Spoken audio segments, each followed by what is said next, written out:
हो गया।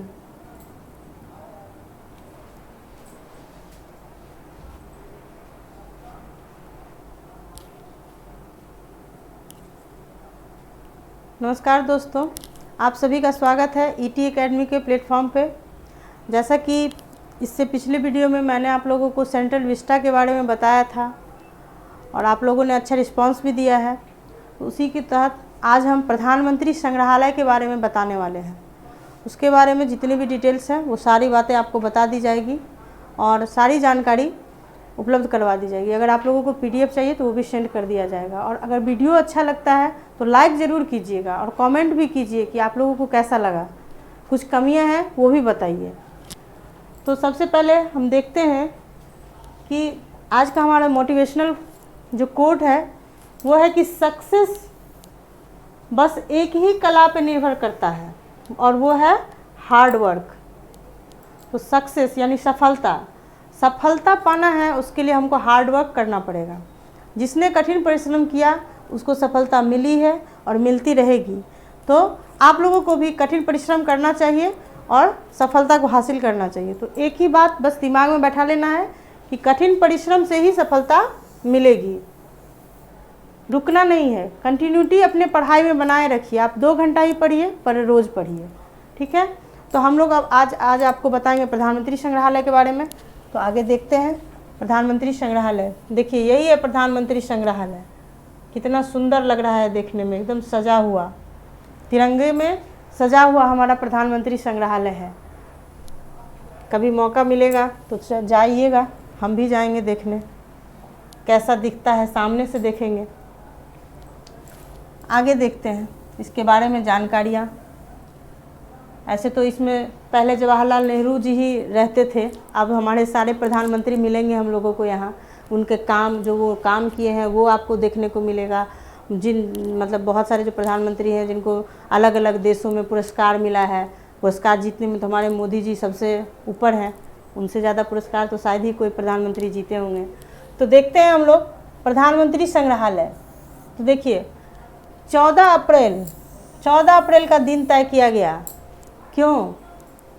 14 अप्रैल को क्या होता है? भीमराव अंबेडकर जी की जयंती होती है। तो 14 अप्रैल 2022 को हमारे मोदी जी 3 मूर्ति भवन, जिसको कि त्रिमूर्ति भवन भी बोलते हैं, इसको हम लोग त्रिमूर्ति भवन भी बोलते हैं। त्रिमूर्ति भवन नई दिल्ली में प्रधानमंत्री संग्रहालय का उद्घाटन किया। तो भीमराव अंबेडकर के जयंती के दिन 14 अप्रैल को मोदी जी क्या बोले कि प्रधानमंत्री संग्रहालय का उद्घाटन किए, ठीक है। इस प्रधानमंत्री संग्रहालय में क्या क्या होगा हम लोग आगे देखेंगे क्या होगा। तो आगे हम लोग देखते हैं कि प्रधानमंत्री संग्रहालय में सारे जितने भी आज तक के प्रधानमंत्री हैं, 14 प्रधानमंत्री हुए हैं, सभी का फोटो के साथ उनका काम वहाँ रहेगा और आपको देखने को मिलेगा। तो देखिए सबसे पहले देखते हैं कि इसका निर्माण जो हुआ है वो कितने वर्ग मीटर में हुआ है। तो 15,600 वर्ग मीटर में लगभग 306 करोड़ रुपए की लागत से हुआ है।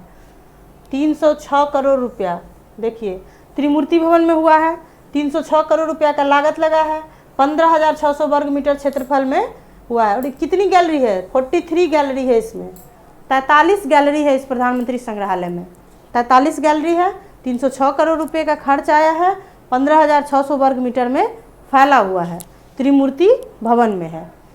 इस संग्रहालय में जो है पंडित जवाहरलाल नेहरू को एक संस्थान निर्माता के रूप में चित्रित किया गया है। एक संस्थान निर्माता के रूप में जवाहरलाल नेहरू को चित्रित किया गया, यानी माना गया है कि जवाहरलाल नेहरू ही इस संस्थान के निर्माता हैं, ठीक है। तो पहले सिर्फ जवाहरलाल नेहरू के बारे में ही इसमें जाने से मिलता था, अब लेकिन ऐसा नहीं है। तो देखिए क्या है कि पहले इस संग्रहालय में नेहरू मेमोरियल के नाम से इसको जाना जाता था। हम बताए भी आपको कि सिर्फ नेहरू जी का ही सारा वृत्तांत इसमें था, आप उनके बारे में ही सिर्फ जान सकते थे। तो इसको पहले क्या बोला जाता था? नेहरू मेमोरियल के नाम से जाना जाता था। और इसमें देश के पहले प्रधानमंत्री पंडित नेहरू से जुड़ी जानकारी और यादें रखी गई थी।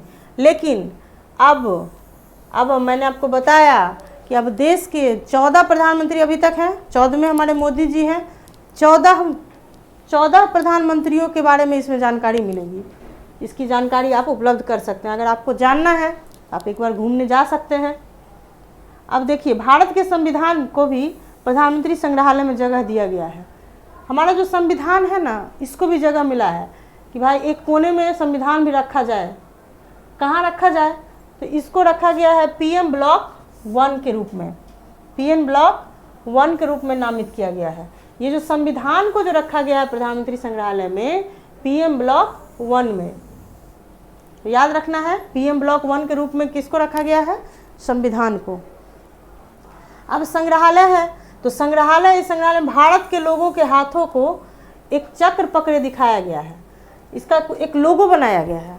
हर चीज़ का एक लोगो होता है, हर गवर्नमेंट का एक लोगो होता है, संस्थान का लोगो होता है, उसी तरह से इसका भी एक लोगो बना है।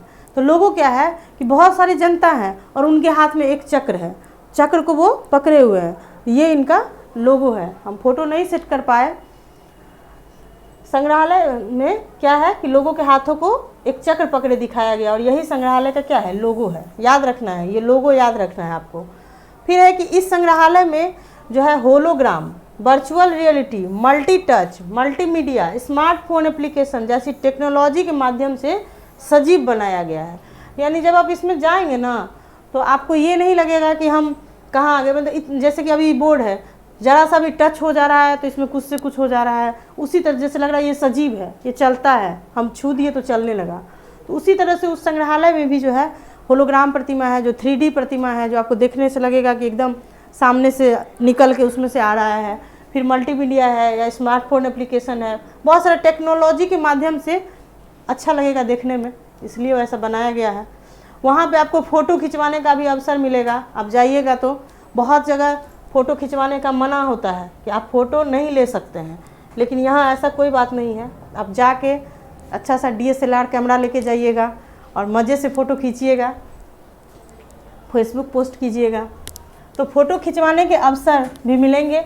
इस संग्रहालय में लोग टिकट कटा कर प्रवेश कर सकेंगे, बिना टिकट की एंट्री नहीं होगा। और सबसे पहला टिकट किसने कटाया? मोदी जी ने। याद रखिएगा, इस संग्रहालय में घुसने के लिए सबसे पहला टिकट मोदी जी लिए थे और अगला टिकट आप लोग लीजिएगा, ठीक है। तो फ़ोटो खिंचवाने का अवसर मिलेगा और इस संग्रहालय में लोग टिकट कटा कर प्रवेश कर सकेंगे और प्रधानमंत्री जी के बारे में आपको जानने का मौका मिलेगा और यहाँ फ़ोटो खिंचवाने का तो अवसर मिलेगा ही। तो जितने भी हमारे आज तक के प्रधानमंत्री हैं उनके बारे में जानने का आपको अवसर मिलेगा और आप जानेंगे भी। और आप भी अपनी पसंद के पूर्व या मौजूदा प्रधानमंत्री के साथ वर्चुअल तकनीक से तस्वीर खिंचा सकेंगे। यानी वहाँ जो पिक्चर लगा हुआ है ना, अगर आप उसके बगल में फ़ोटो खिंचवाइएगा तो आपको लगेगा उस फोटो में कि मतलब एकदम सही के प्रधानमंत्री जी हमारे बगल में खड़े हैं, ये नहीं कि उनकी प्रतिमा है, ऐसा नहीं लगेगा। इस तरह से बनाया गया है, तो मज़ा आ जाएगा। खिंचवा के डाल दीजिएगा कि हम देखिए PM से मिलने गए थे, 14 के 14 PM से मिले थे। आगे देखते हैं कि थिंक टैंक के रूप में विकसित होने का उम्मीद है। मतलब बोला गया है कि इस संग्रहालय को थिंक टैंक के रूप में विकसित किया जाएगा। अभी ये नृपेंद्र मिश्रा जो है ना, ये इस संग्रहालय के अध्यक्ष हैं। तो नृपेंद्र मिश्रा जी का कहना है कि प्रधानमंत्री संग्रहालय को और बड़ा बनाया जाएगा, ठीक है, और बड़ा बनाया जाएगा और भविष्य में ये एक तरह का क्या होगा? थिंक टैंक होगा। भविष्य में एक तरह का थिंक टैंक बनाया जाएगा, उनके मुताबिक कहा गया है। और उनका कहना यह भी है कि यह लोकतंत्र का घर है। देखिए क्या बोला गया कि यह लोकतंत्र का घर है, यहाँ लोकतंत्र के विषयों पर चर्चा की जाती है, तो इस संग्रहालय का निर्माण सार्थक होगा, ठीक है। देखिए नृपेंद्र मिश्रा जी क्या बोले कि ये एक लोकतंत्र का घर है और यहाँ लोकतंत्र पे चर्चा होगी, लोकतंत्र की बातें होगी, ये तब इस संग्रहालय का जो निर्माण है वो सार्थक हुआ। इस संग्रहालय बना तो ये सार्थक होगा। अब नृपेंद्र मिश्रा को जनवरी 2020 में हम आपको बताया कि म्यूजियम की कार्यकारी परिषद का अध्यक्ष नियुक्त किया गया है। तो हो सकता है अभी चर्चा में है, पूछ देगा कि बताइए कि प्रधानमंत्री म्यूजियम यानी PM म्यूजियम जो है, प्रधानमंत्री संग्रहालय जो है, उसके कार्यकारी म्यूजियम के कार्यकारी परिषद के अध्यक्ष कौन है? तो नृपेंद्र मिश्रा। कब चुना गया इनको? जनवरी 2020 में चुना गया है, ठीक है। अब देखिए नेहरू जी का विशेष इसमें बात है। हम आपको पहले भी शुरू में ही बताया कि ये एक प्रकार से समझिए तो नेहरू जी का ही था, सारा नेहरू जी का ही घर कहिए जो कहिए, मेमोरियल, ऐसे भी नेहरू मेमोरियल कहा ही गया है उसको। तो नेहरू जी के बारे में विशेष चीज़ आपको मिलेगी, विशेष चित्रण मिलेगा। देखिए नेहरू मेमोरियल क्या है, Nehru memorial museum and library, Nehru memorial museum and library, NMML याद रखना है, Nehru memorial museum and library मिलेगा। ठीक है। अब जो ये नृपेंद्र मिश्रा जी कार्यकारी परिषद के चेयरमैन है, इन्होंने कहा कि इस संग्रहालय में पंडित जवाहरलाल नेहरू को एक संस्थान निर्माता के रूप में चित्रित किया गया है। शुरू में भी बताया कि एक संस्थान निर्माता माना गया है जवाहरलाल नेहरू को, कि इस संस्थान के निर्माता कौन है, तो जवाहरलाल नेहरू। उनका कहना है कि पंडित नेहरू ने देश में लोकतांत्रिक संस्थान के निर्माण का प्रमुख भूमिका निभाई और वह प्रत्येक संस्थान और सम्मेलन में विश्वास करते थे। नेहरू जी जो थे वो क्या करते थे, वो देश में लोकतांत्रिक संस्थान के निर्माण में महत्वपूर्ण भूमिका निभाए थे। ठीक है। और वो प्रत्येक संस्थान और सम्मेलन में विश्वास करते थे। इन तमाम बातों को प्रधानमंत्री संग्रहालय में दिखाते हुए यह बताया गया है कि एक संस्थान निर्माता के रूप में उनकी क्या भूमिका है। जो जब हम जाएंगे तब वहाँ देखेंगे कि उन्होंने क्या क्या किया इस देश के लिए, इस लोकतंत्र को बनाने के लिए। नेहरू जी की बहुत भूमिका है, हमारे देश के प्रथम प्रधानमंत्री थे, उनको हम लोग चाचा नेहरू भी कहते हैं। तो उनकी क्या भूमिका है ये वहाँ जाने के बाद पता चलेगा। वहाँ जाइएगा, वहाँ पढ़िएगा, उसको देखिएगा, तब पता चलेगा। तो मेनली ज़्यादा से ज़्यादा चीज़ आपको नेहरू जी के बारे में सब कुछ मिल जाएगा। और ऐसे अब तो सारे प्रधानमंत्रियों के बारे में भी उसमें डाला जा रहा है। अब देखिए क्या कह रहा है कि संग्रहों का प्रदर्शन, संग्रहों का प्रदर्शन। अब संग्रहालय के लिए जानकारियों को प्रसार भारती, जानकारी का प्रसार भारती, दूरदर्शन, फिल्म प्रभाग, संसद टीवी, रक्षा मंत्रालय, भारतीय और विदेशी मीडिया संगठनों जैसे संस्थानों के संसाधनों संग्राहकों के माध्यम से एकत्र किया गया है। अब देखिए, अब जानकारी, नेहरू जी तो चले गए, तो अब उनकी जानकारी इकट्ठा कैसे होगी। खैर नेहरू जी के बारे में तो पहले से भी है, उनके बाद जो प्रधानमंत्री सब बने हैं तो हो सकता है कुछ चीज़ नहीं भी होंगी। तो हमारा टीवी प्रसारण पे बहुत सारा चीज़ दिखाया जाता है, तो टीवी से, सोशल मीडिया से, दूरदर्शन से, आपको संसद टीवी से, सब जगह से इकट्ठा करके उसको उसमें डाला जा रहा है कि उनके द्वारा किया गया काम, उनको जो अलग अलग देश गए, कहाँ पर उनको क्या मिला, वो सारा डिटेल्स वहाँ पर आपको मिल जाएगा। देखिए लिखा भी है कि कुछ व्यक्तिगत वस्तु, उपहार और यादगार वस्तु जैसे सम्मान पत्र, सम्मान, उपहार प्रदान किए गए, पदक, स्मारक, टिकट, सिक्का, ये सब जो मिला है ये सारा का सारा उसमें दिया गया है, रखा हुआ है। तो प्रधानमंत्रियों के जीवन के विभिन्न पहलुओं को एक दर्शाया गया है। ठीक है। तो हम लोगों ने देखा कि जितना भी हम बताए भी आपको, उनको सम्मान मिला है या कोई सिक्का मिला है, जो कुछ भी मिला है सारा उसमें रखा हुआ है, उनके सामने लिखा हुआ है। उनका बड़ा सा एकदम फोटो है और उसके सामने सारा व्यवस्थित रूप से लिखा हुआ है, या जो भी मिला है वो भी रखा हुआ है। तो सारा जानकारी आपको मिल जाएगा वहाँ जाने के बाद। ठीक है। अब देखिए, अब इसका आकर्षक स्वरूप भी है। तो इस संग्रहालय में क्या है, तो हम लोग देखे ही थे कि बहुत इसको वर्चुअल तरीके का बनाया गया है कि आप वहाँ जाने के बाद ये नहीं लगेगा आपको कि ये चीज़ रखा हुआ है, आपको लगेगा कि एकदम सजीव है, जिंदा है। ठीक है। तो इसलिए आकर्षक बनाया गया है उसको, सोशल मीडिया एप्लीकेशन, स्मार्टफोन ये वगैरह टच सिस्टम सब बना के। अब देखिए इसमें संविधान को रखा भी गया है और इसमें संविधान निर्माण की गाथा भी है। ठीक है। संग्रहालय स्वतंत्रता संग्राम से लेकर के देश के संविधान निर्माण तक की गाथा को सुनाता है। ठीक है। साथ ही यह भी बताता है कि कैसे हमारे देश के प्रधानमंत्रियों ने विभिन्न चुनौतियों के बावजूद भारत को एक नई राह दी थी। ठीक है। और देश के सर्वांगीण विकास के लिए योगदान दिया था ताकि देश की प्रगति सुनिश्चित हो सके। यानी मेनली मोटा मोटी एकदम याद रखना है कि सारे प्रधानमंत्री जी हमारे देश के लिए, अपने देश के लिए क्या किए, वो डिटेल्स, उनको क्या सम्मान मिला, कौन सा पदक जीते, क्या सिक्का मिला, कौन सा डाक टिकट जारी किया गया, सारा का सारा उसमें जानकारी मिल जाएगा। ठीक है। अब आगे देखते हैं, आगे क्या है कि संग्रहालय की संरचना। तो इसमें 2 ब्लॉक हैं। प्रधानमंत्री संग्रहालय में कितने ब्लॉक हैं? 2 ब्लॉक हैं। PM1 ब्लॉक याद रखिएगा, संविधान रखा गया है वहाँ। ठीक है। तो 2 ब्लॉक है। अब देख लेते हैं हम लोग कि 2 ब्लॉक है। पहला ब्लॉक जो है, पहला ब्लॉक जो तत्कालीन 3 मूर्ति भवन था, क्या था बताया भी आपको कि त्रिमूर्ति भवन था, त्रिमूर्ति भवन था, ठीक है। वहीं पर दूसरा ब्लॉक जो है वो नया बना है। पहला भवन त्रिमूर्ति भवन ही है पहला ब्लॉक, दूसरा नया बना है, ठीक है। अब दोनों ब्लॉक जो है वो 15,600 वर्ग मीटर से अधिक में फैला हुआ है। शुरू में ही बताए थे कि 15,600 वर्ग मीटर में फैला हुआ है। इसका डिजाइन किया गया है, इसके डिजाइन जो है, ये भवन का डिजाइन भारत की कहानी से प्रेरित बताया जा रहा है। इसमें ऊर्जा संरक्षण से जुड़ी तकनीक को भी शामिल किया गया है। आप देखिए ऊर्जा संरक्षण पे ऐसे भी अभी भारत बहुत जोर दे रहा है, भारत क्या विश्व ही इस पे जोर दे रहा है कि ऊर्जा को संरक्षित किया जाए।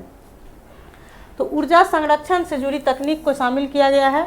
खास बात है कि इसके निर्माण के दौरान न तो किसी पेड़ को काटा गया और न ही छांटा गया है। अब देखिए सबसे बड़ी बात, ये जो भवन बन रहा था तो रास्ते में जितने भी पेड़ थे या पौधा था उसको काटा उटा नहीं गया है, न छांटा भी नहीं गया है, जैसे है वैसे ही छोड़ दिया गया है और भवन बनाया गया है। कितना मनोरम दृश्य होगा, जरूर चलेंगे देखने एक बार। अब प्रधानमंत्री मोदी जी दिल्ली में नवनिर्मित प्रधानमंत्री संग्रहालय का उद्घाटन किए 14 अप्रैल को, ठीक है। इस संग्रहालय में देश के पहले प्रधानमंत्री नेहरू जी से लेकर के और मोदी जी तक सभी व्यक्तित्व और कृतित्व का प्रदर्शन किया जाएगा। पहले इसे नेहरू मेमोरियल के नाम से जानते थे और अब इसको हम लोग किस नाम से जानेंगे, प्रधानमंत्री संग्रहालय। और इसका पुनर्निर्माण नए तरीके से इसको विकसित किया गया है और पंडित जवाहरलाल नेहरू का जो चित्रण है वो संस्थान निर्माता के रूप में किया गया है, ठीक। अब है कि देश के पहले प्रधानमंत्री जवाहरलाल नेहरू के जीवन और योगदान के साथ उनको दुनिया भर के प्राप्त उपहारों का भी प्रदर्शन किया गया, ठीक है। तो यही है, इसमें कोई खास था नहीं, मेन यही था कि जितने भी आज तक प्रधानमंत्री हुए जवाहरलाल नेहरू से लेकर के मोदी जी तक सभी का व्यक्तित्व चित्रण इसमें किया गया है। उनके कामों का, उनके सम्मान का, उनके पुरस्कार का सारा चीज़ दिखाया गया है। उनकी अगर आपको डिटेल्स में उनकी जानकारी चाहिए, अब जैसे नेहरू जी के बारे में आपको पूरा जानकारी चाहिए तो आप चाहिए, वहाँ जाने के बाद आपको सारा कुछ मिल जाएगा, दिख जाएगा। तो बस यही याद रखना है कि 14 प्रधानमंत्री के बारे में इसमें जानकारी मिलेगी। इसी तरह से हम एक और टॉपिक लेके आएंगे फिर आगे वीडियो में। तो अगर अच्छा लगा हो, समझ में आया हो तो लाइक कीजिएगा और शेयर दोस्तों के साथ शेयर ज़रूर कीजिएगा, ठीक है। जय हिंद, धन्यवाद।